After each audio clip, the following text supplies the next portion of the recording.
대부분 이제 내 몸에 없어야 될 뼈가 이제 하나가 더 있다고 말씀을 드리면은 처음에는 이제 많이 놀라시긴 하시는데요. 전체 100명 중에 한 10명에서 15명 정도는 부주상골이라는 부골을 갖고 있습니다.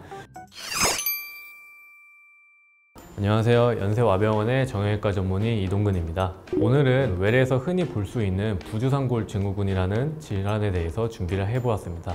부주상골 증후군이란 주상골 옆에 이제 부골이 하나 더 있어서 이것이 통증을 일으키는 것을 말합니다. 배 모양의 주상골이 옆에 있고 그 옆에 이제 하나 더 있는 뼈 모습을 볼 수 있는데요. 이것이 바로 이제 옆에 있는 부골, 부주상골이라고 하는 뼈입니다. 전체 100명 중에 한 10명에서 15명 정도는 부주상골이라는 부골을 갖고 있습니다.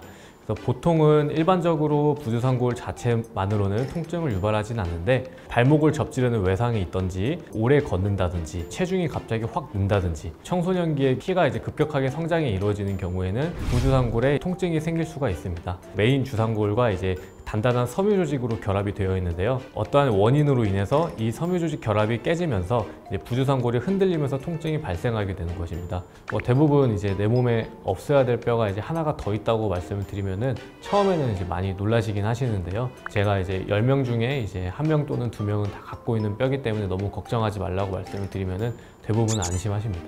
부주상골 증후군을 가지고 있는 사람들 중에서 증상이 있는 경우에 평발이 동반되어 있는 경우가 굉장히 많습니다. 평발이 된다는 건 이제 발의 아치가 무너진다는 것입니다. 부주상골이라는 뼈에 후경골건이라는 힘줄이 붙게 되는데요. 발의 아치가 내려앉으면서 후경골건이 이제 부주상골을 당기는 힘이 더 강해지기 때문에 상대적으로 부주상골을 갖고 있는 사람들 중에서 평발을 같이 갖고 있을 사람들이 많습니다.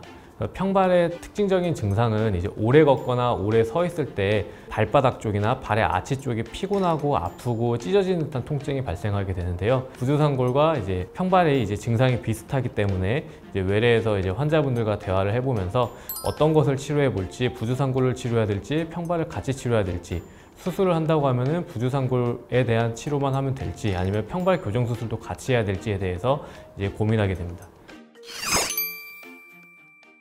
부주상골 치료는 첫 번째는 휴식입니다. 이제 활동 제한, 방깁스 처방을 같이 합니다. 그래서 방깁스를 하고 활동 제한을 하면은 대부분은 2-3주 이내면 호전이 됩니다. 하지만 통증이 남아있는 경우에는 추가적으로 주사 치료나 아니면 충격파 치료를 시행하게 됩니다.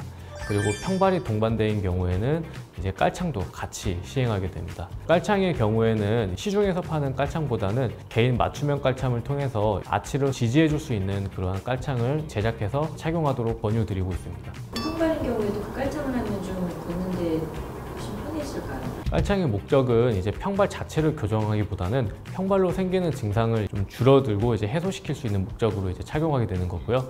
처음 착용할 때는 좀 많이 딱딱하기 때문에 불편할 수 있지만 이제 계속 착용하게 되면은 증상은 어느 정도는 조금 호전될 수 있습니다.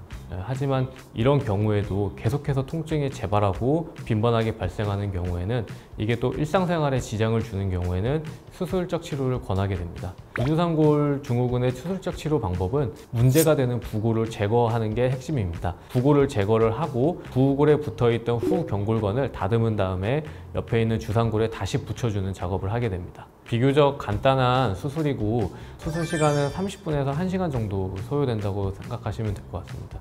엑스레이만 찍으면 딱 보이나요? 부주상골? 부주상골은 대부분 엑스레이상 다 보이기 때문에 이제 발을 위쪽에서 보는 엑스레이를 촬영하게 되면 어느 정도는 거의 알 수 있습니다.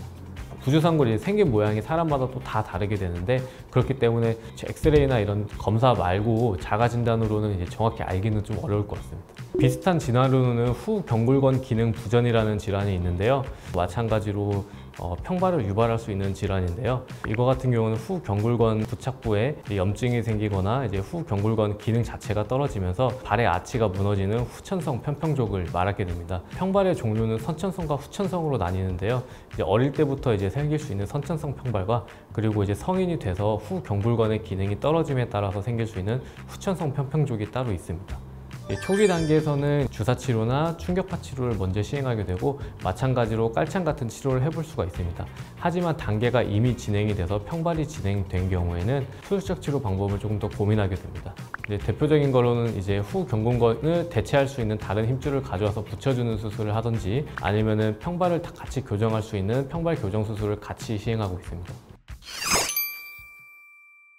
그러니까 일반 사람들은 대부분 구별이 좀 어렵기 때문에 내가 평발로 아픈지 아니면 부주산골로 인해서 아픈 건지 좀 정확하게 판단하기가 어렵습니다.